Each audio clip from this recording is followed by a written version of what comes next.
You've probably heard of OSHA's Hazard Communication Standard, but you may not have thought about how it affects you. Did you know that an ordinary cleanser can actually be toxic, flammable, even explosive? OSHA's HAZCOM standard and similar state laws exist so that you have the right to know about potentially hazardous materials that you may encounter in your workplace, which is why they are sometimes referred to as the right to know regulations. Their goal is to make sure that you have the information, training, and equipment you need to work safely around hazardous materials.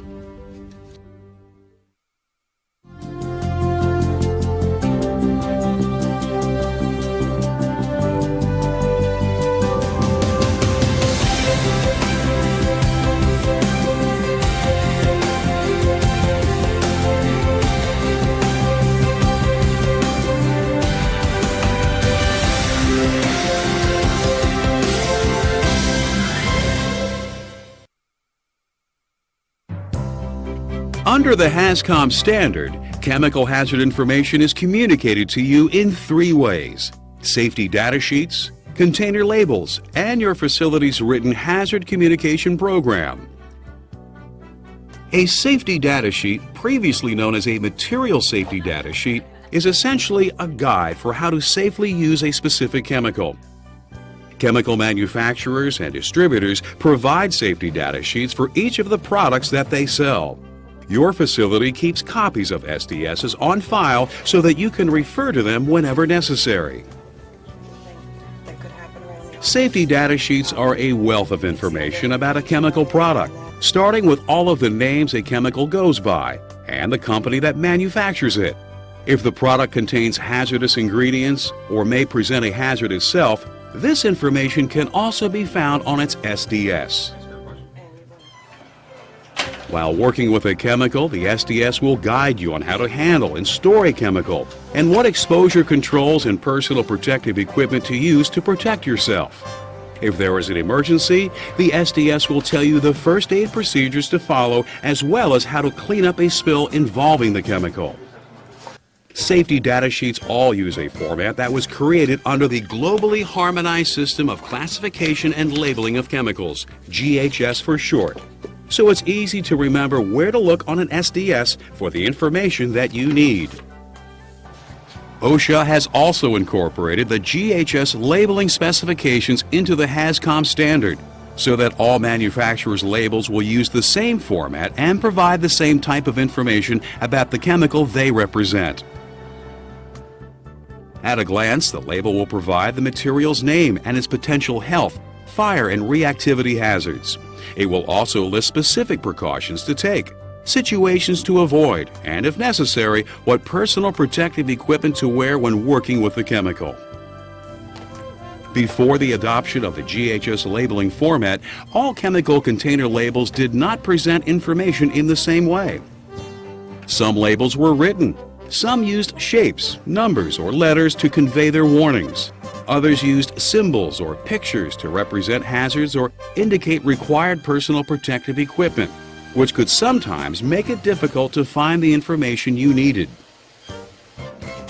You may see some of these types of labels on older containers, and even under the GHS rules, in-house labels don't have to follow the GHS format, as long as they contain the information that the GHS requires. But regardless of the types of container labels that you encounter in your facility, you need to read them carefully before working with any chemical. And anytime you transfer a chemical to another container, you should make sure that the secondary container is labeled properly. Another place you can find information about hazardous chemicals is in your facility's hazard communication program. This is basically a roadmap showing how your facility is complying with a hazard communication standard and discusses what types of potentially hazardous materials are in your workplace, where they are, how they are labeled, where SDSs are kept, how employees will receive their training, and anything else you will need to know in order to work with the materials safely. Hazardous chemicals have been divided into groups or classes based on the hazards they present and the safety precautions you need to take when you work with them. Let's take a look at the types of chemicals you may encounter. Unlike many other chemicals, toxic substances have the potential to disrupt physical processes, such as breathing, coordination, and other bodily functions. Many products such as pesticides, cleaners, solvents, gases, fumes, and polymers are toxic. Poisons are considered to be toxic substances, although not all toxic substances are poisonous. A poison can cause serious illness or death, even in a very small amount. Fortunately, there are very few true poisons, and their use in the workplace is limited. Corrosives and irritants are a group of chemicals that are found in many facilities. Corrosives can cause serious, even permanent damage to the parts of the body they come into contact with, such as the skin and eyes. Contact can cause redness, swelling, blisters, eye damage, and even severe burns. Most acids and bases are corrosive. Sulfuric acid, for instance, is one of the most widely used corrosive chemicals. It can be found in dyes, paints, petroleum processing, even automobile batteries. Irritants are often diluted forms of corrosive substances. But unlike corrosives, irritants generally cause only minor, temporary inflammation or swelling at the point of contact. Irritants can include ammonia, antifreeze, degreasers, and thinners, as well as byproducts generated during combustion. Toxins, corrosives, and irritants can all pose a serious risk, so be sure to take the necessary precautions to protect yourself from these hazards.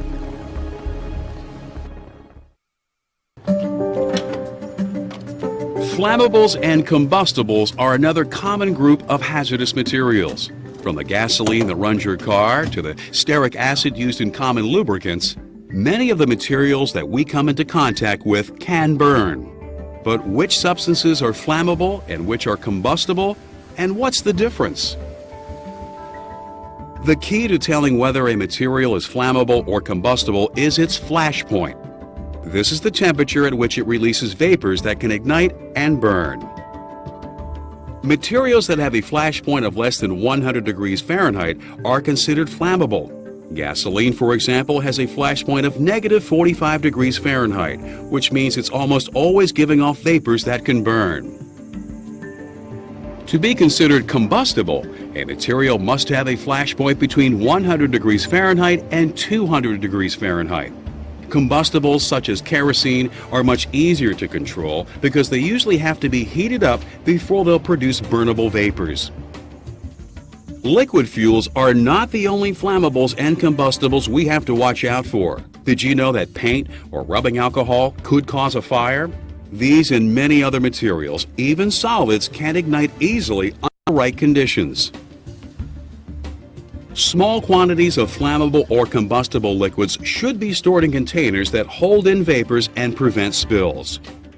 Larger quantities of paints, solvents, or similar flammable materials need to be stored in an approved flammable materials cabinet.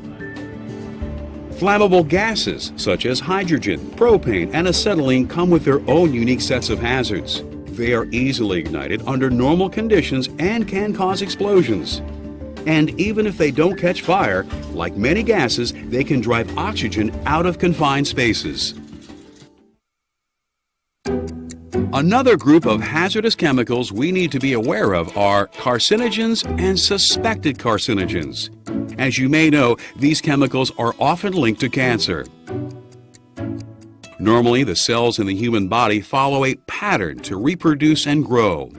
Carcinogens can disrupt this pattern, causing cells to grow abnormally, which is why cancer can be fatal. Although carcinogens can affect nearly all areas of the body, they most frequently involve specific organs, such as the lungs, liver, kidneys, and reproductive system. Unfortunately, there often aren't any immediate symptoms of exposure to carcinogenic substances. So it's especially important to know about any carcinogens you may encounter in your job. One carcinogen that used to be found in a number of products is asbestos. For years, it was used in pipe insulation, floor tiles, and fireproofing. Many automobile brake and clutch linings also used to contain asbestos. And these materials can still be found in older buildings and vehicles. If they are inhaled, microscopic asbestos fibers can damage the delicate tissue inside the lungs and eventually cause cancer. Suspected carcinogens are substances that are believed to increase your chances of getting cancer. But unlike confirmed carcinogens, no direct link between these materials and developing cancer has yet been established. Another potential workplace hazard you may encounter is radiation. While you don't normally think of radiation when you discuss hazardous materials, it can cause serious damage to your body's cells and tissues, much like a carcinogen. This group of hazards includes infrared radiation, ultraviolet or UV radiation, X-rays, gamma rays, and similar forms of radiation. If you work around radiation hazards, you will need to take steps to protect yourself. Talk to your supervisor to find out more about any radiation hazards that may exist in your workplace. In spite of all the precautions we take, accidents do happen, and we may be exposed to a hazardous chemical. The ways a substance can get into your body are called the routes of entry. They include skin contact, inhalation, and ingestion, and you need to know what to do in case of any exposures. Solids, liquids, and gases can all be absorbed through the skin. But liquids pose the biggest threat because they are the most easily absorbed. For small splashes, you should immerse the affected area in running water for at least 15 minutes. For larger exposures, get to a safety shower as quickly as possible. Remove any contaminated clothing and stay in the shower stream for at least 15 minutes. Getting chemicals in your eyes can cause severe damage, so you need to go to an eye wash station immediately. Keep your eyes open and flush them for at least 15 minutes. Inhalation is when you breathe in or inhale a hazardous substance. Dusts, mists, fumes, vapors, and gases can all be inhaled. If someone is overcome, get them out of the area and into fresh air. Check the container label or the chemical's SDS to see if the victim should get immediate medical attention. The third route of entry is ingestion or swallowing and can be extremely dangerous. This can happen if you eat food that has been contaminated with a hazardous material, or if you accidentally transfer a material to your mouth or face with your hands. If this occurs, consult the SDS immediately. It may be necessary to dilute the chemical with water or milk, or induce vomiting. However, in some cases, vomiting may cause more damage, so read the SDS carefully. When a hazardous situation occurs, you need to consider the dose and duration of the exposure. The dose is the amount of the substance you're exposed to and is an important factor as far as possible health effects are concerned. The larger the dose, the more serious your reaction may be.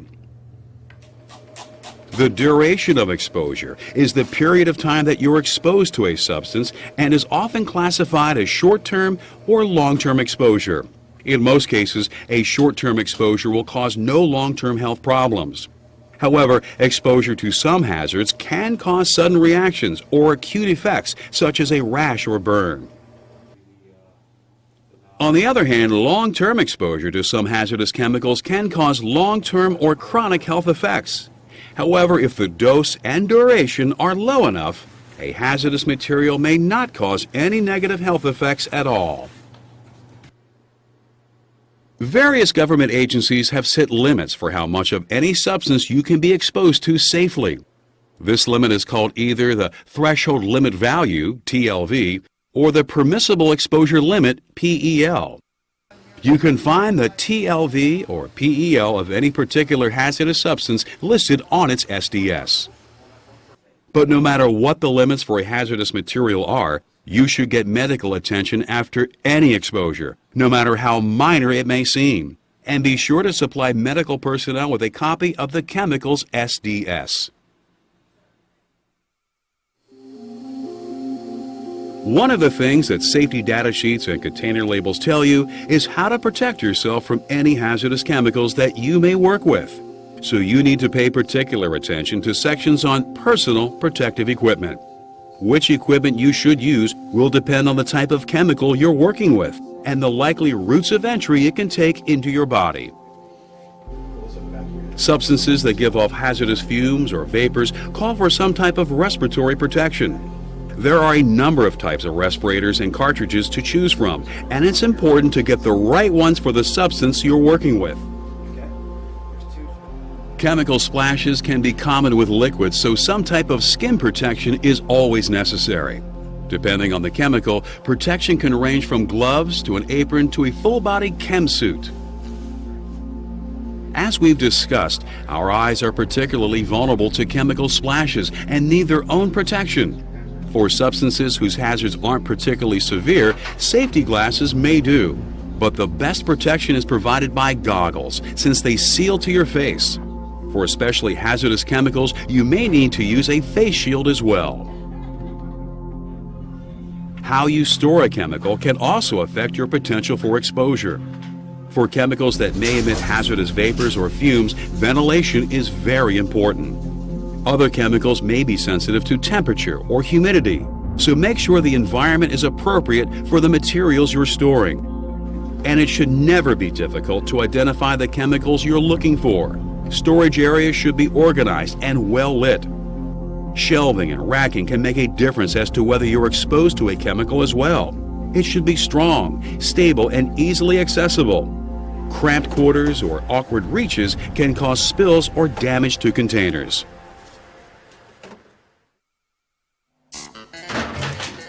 In the event of a leak or spill of a hazardous chemical, you must act quickly. The first concern is people's health and safety.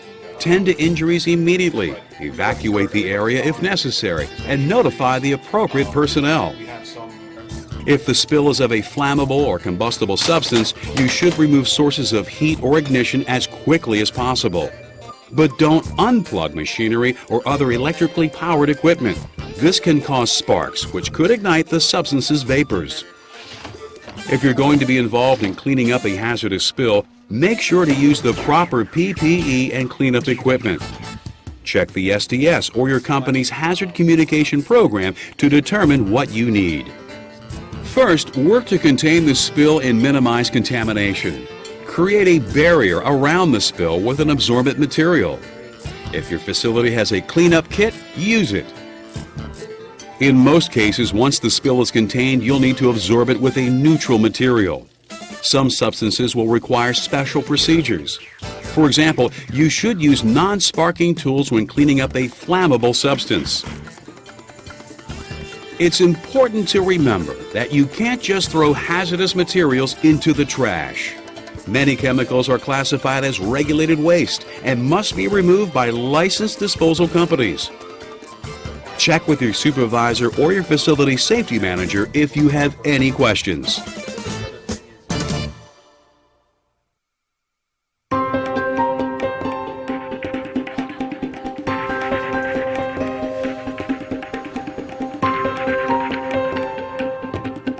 There's a lot to learn about the chemicals that we work with, but OSHA has done things to help. Let's review. Your facility's hazard communication program provides a roadmap to handling the chemicals in your work area. Container labels give you a quick reference about a chemical and its hazards. Safety data sheets supply detailed information about a chemical. The effects of being exposed to a chemical depend on the dose and the duration of exposure.